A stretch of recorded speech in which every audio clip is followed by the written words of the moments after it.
नमस्कार दोस्तों, स्वागत है आपका आज के मुख्य समाचार में, जिसमें सबसे पहले और बड़ी खबर में आपको बताएंगे कि महाराष्ट्र चुनाव में महाविकास अघाड़ी का घोषणा पत्र जारी। महिलाओं को 3,000, किसानों को 3 लाख तक कर्ज माफी समेत दी 5 बड़ी गारंटी। खबर में आगे आपको बताएंगे कि मोदी सरकार के पिछले 10 साल के कार्यकाल में निजी निवेश का डबल इंजन पटरी से उतरा, कांग्रेस का बड़ा दावा।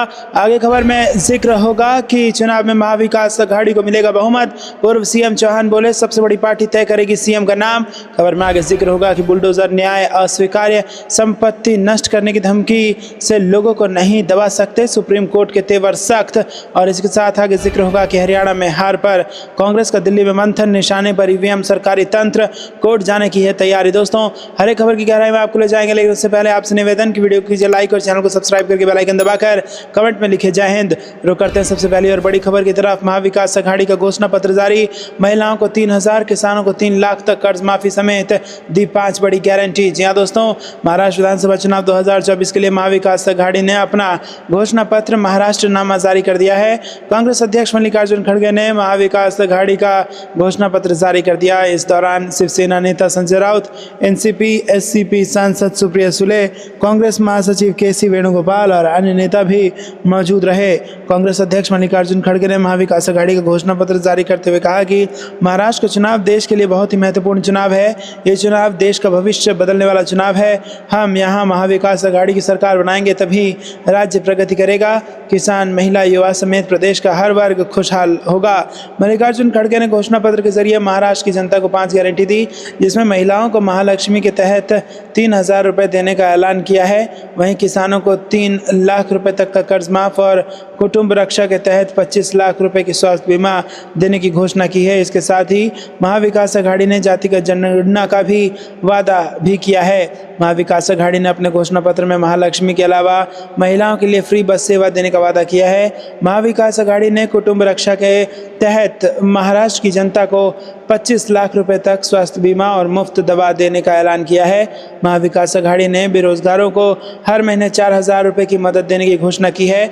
महाविकास अघाड़ी गठबंधन ने समानता की गारंटी के तहत अपने घोषणा पत्र में जातिगत जनगणना कराने का ऐलान किया है। साथ ही 50% आरक्षण की सीमा हटाने की बात भी कही है। इसके अलावा महाविकास अघाड़ी ने कृषि समृद्धि के माध्यम से किसानों को 3 लाख रुपए तक कर्ज माफ करने का वादा किया है और नियमित कर्ज चुकाने पर 50,000 का प्रोत्साहन देने की भी घोषणा की है। महाराष्ट्र की सभी 288 विधानसभा सीटों पर एक चरण में 20 नवंबर को मतदान होंगे, जबकि चुनाव के नतीजे 23 नवंबर को घोषित किए जाएंगे। राज्य में महायुति की सरकार है और मुख्यमंत्री एकनाथ शिंदे हैं। रुक करते हैं अगली ब्रेकिंग न्यूज की तरफ। मोदी सरकार के पिछले 10 साल के कार्यकाल में निजी निवेश का डबल इंजन पटरी से उतरा, कांग्रेस का बड़ा दावा। जी हाँ दोस्तों, कांग्रेस ने एक बार फिर मोदी सरकार पर हमला बोला। मुख्य विपक्षी दल ने रविवार को दावा किया कि भारत लगातार आय में स्थिरता के कारण मांग संकट का सम्मान कर रहा है और साथ ही कहा कि संपर्क सरकार के दौरान लगातार जीडीपी वृद्धि को गति देने वाली निजी निवेश और व्यापक उपभोग का डबल इंजन मोदी सरकार के पिछले 10 साल के कार्यकाल में पटरी से उतर गया है। कांग्रेस के इन प्रस्तावों को स्वीकारें केंद्र। कांग्रेस महासचिव और संचार प्रभारी जयराम रमेश ने सरकार से कहा कि वो कांग्रेस के प्रस्तावों को स्वीकार करें, जिसमें ग्रामीण भारत में आय वृद्धि को गति देने के लिए मनरेगा मजदूरी को न्यूनतम 400 रुपये प्रतिदिन तक बढ़ाना, किसानों के लिए एमएसपी और ऋण माफी की गारंटी देना तथा महिलाओं के लिए मासिक आय सहायता योजना शामिल है। उन्होंने कहा कि समय बीतने के साथ ही भारत के घटते उपभोग की त्रासदी अधिक स्पष्ट होती जा रही है। पिछले सप्ताह भारतीय उद्योग जगत के कई सीईओ ने सिकुड़ते मध्य वर्ग पर चिंता जताई थी और अब नाबार्ड के अखिल भारतीय ग्रामीण वित्तीय समावेश सर्वेक्षण 2021-22 के नए आंकड़े भी इस बात की पुष्टि करते हैं कि भारत के मांग संकट की वजह लगातार आय में स्थिरता है। रमेश ने सर्वेक्षण के आंकड़े का हवाला देते हुए कहा कि औसत मासिक घरेलू आय कृषि परिवारों के लिए 12,698 रुपये से 13,661 रुपये और गैर कृषि परिवारों के लिए 11,438 रुपये है। उन्होंने आगे कहा कि ग्रामीण क्षेत्रों में अनुमानित प्रति व्यक्ति आय 2,886 रुपये प्रति महीने है, जो प्रतिदिन 100 रुपये से भी कम है। इसलिए ज़्यादातर भारतीयों के पास बुनियादी ज़रूरतों के अलावा विवेकाधीन उपभोग के लिए बहुत कम पैसा है। उन्होंने दावा किया कि लगभग हर तथ्य इसी निष्कर्ष की ओर इशारा करते हैं कि औसत भारतीय आज 10 साल पहले की तुलना में कम खरीद कर सकता है और ये भारत की खपत में मंदी का मूल कारण है। रुक करते हैं अगली ब्रेकिंग न्यूज़ की तरफ। चुनाव में महाविकास अघाड़ी को मिलेगा बहुमत, पूर्व सीएम चौहान बोले सबसे बड़ी पार्टी तय करेगी सीएम का नाम। जी हाँ दोस्तों, महाराष्ट्र विधानसभा चुनाव को लेकर वरिष्ठ कांग्रेस नेता और पूर्व सीएम पृथ्वीराज चौहान ने कहा कि चुनाव में महाविकास अघाड़ी को बहुमत मिलेगा। चुनाव के बाद गठबंधन में जो पार्टी सबसे ज़्यादा सीटें हासिल करेगी परंपरा के तहत वो सीएम का नाम तय करेगी। और उन्होंने कहा कि हरियाणा और महाराष्ट्र की तुलना नहीं की जा सकती है। लोकसभा चुनाव में हरियाणा में कांग्रेस को 5 और भाजपा को 5 सीटें मिली हैं, लेकिन महाराष्ट्र में नतीजा 65% और 35% का रहा। उन्होंने कहा कि हरियाणा की सामाजिक गतिशीलता अलग है और महाराष्ट्र के हर क्षेत्र की अपनी सामाजिक पहचान है, यहाँ की स्थिति अलग है। चौहान ने कहा कि ये पुरानी परंपरा है कि सबसे बड़ी पार्टी चुनाव के बाद सीएम का नाम तय करती है। रुक करते हैं अगली ब्रेकिंग न्यूज़ की तरफ। बुलडोजर न्याय अस्वीकार, संपत्ति नष्ट करने की धमकी से लोगों को नहीं दबा सकते, सुप्रीम कोर्ट के तेवर सख्त। जी हाँ दोस्तों, सुप्रीम कोर्ट ने बुलडोजर के जरिए न्याय की प्रवृत्ति की कड़ी निंदा की है। शीर्ष अदालत ने कहा है कि नागरिकों की संपत्तियों को नष्ट करने की धमकी देकर उनकी आवाज़ को दबाया नहीं जा सकता और बुलडोजर न्याय कानून के शासन के तहत अस्वीकार्य है। अदालत ने कहा कि बुलडोजर न्याय न केवल कानून के शासन के विरुद्ध है बल्कि ये मौलिक अधिकारों का भी उल्लंघन करता है। सरकार को किसी भी व्यक्ति की संपत्ति ध्वस्त करने से पहले कानूनी प्रक्रिया का पालन करना चाहिए और उन्हें सुनवाई का अवसर देना चाहिए। अगर बुलडोजर न्याय की अनुमति दी जाती है तो संपत्ति के अधिकारी की संवैधानिक मान्यता समाप्त हो जाएगी। अगर किसी विभाग या अधिकारी को मनमानी और गैरकानूनी व्यवहार की अनुमति दी जाती है तो इस बात का खतरा है कि प्रतिशोध में लोगों की संपत्तियों को ध्वस्त कर दिया जाएगा। भारत के मुख्य न्यायाधीश DY चंद्रचूड़, जस्टिस JB पार्थिवाला और जस्टिस मनोज मिश्रा की पीठ ने अपने हालिया फैसले में ये बात कही। पीठ की तरफ से फैसला लिखते हुए CJI ने कहा कि कानून के शासन के तहत बुलडोजर न्याय बिल्कुल अस्वीकार्य है। अगर इसकी अनुमति दी जाती है तो संविधान के अनुच्छेद 301 के तहत मिले संपत्ति के अधिकार की संवैधानिक मान्यता समाप्त हो जाएगी।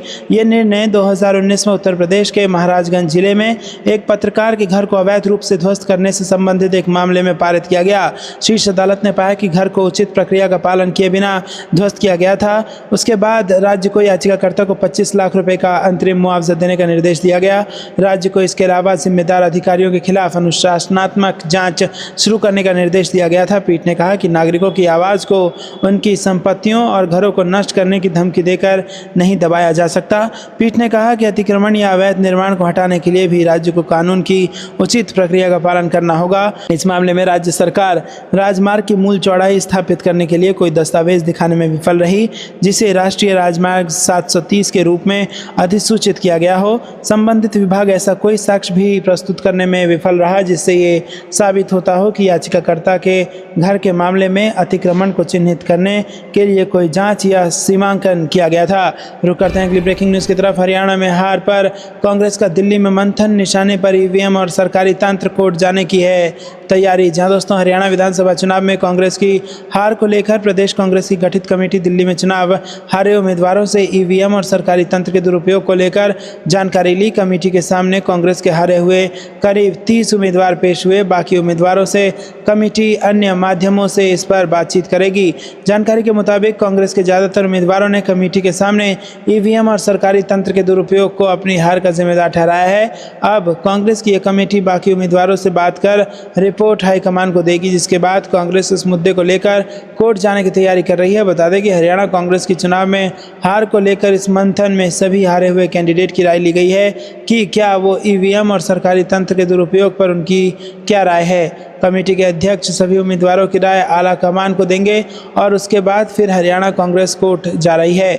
रुक करते हैं अगली ब्रेकिंग न्यूज़ की तरफ। पूर्व मुख्यमंत्री येदियुरप्पा की बढ़ी मुश्किलें, 19 करोड़ के कोविड घोटाला मामले में मुकदमा चलाने की सिफारिश। जी हाँ दोस्तों, आपको बता दें कि कर्नाटक के स्वास्थ्य मंत्री दिनेश गुंडू राव ने शनिवार को कहा कि जस्टिस माइकल डी कुन्हा जांच आयोग ने प्रदेश के तत्कालीन मुख्यमंत्री BS येदियुरप्पा तथा पूर्व मंत्री B श्रीरामुलु के खिलाफ मुकदमा चलाने की सिफारिश की है।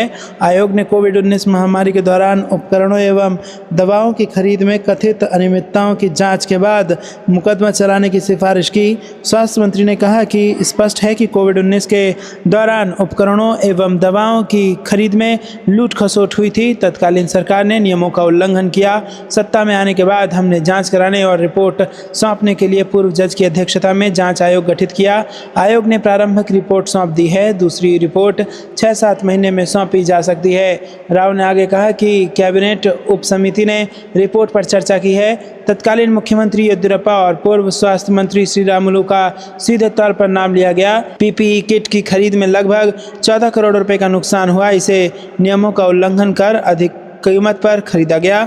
देश में इनकी उपलब्धता के बावजूद इन्हें चीन और हांगकांग से खरीदा गया था।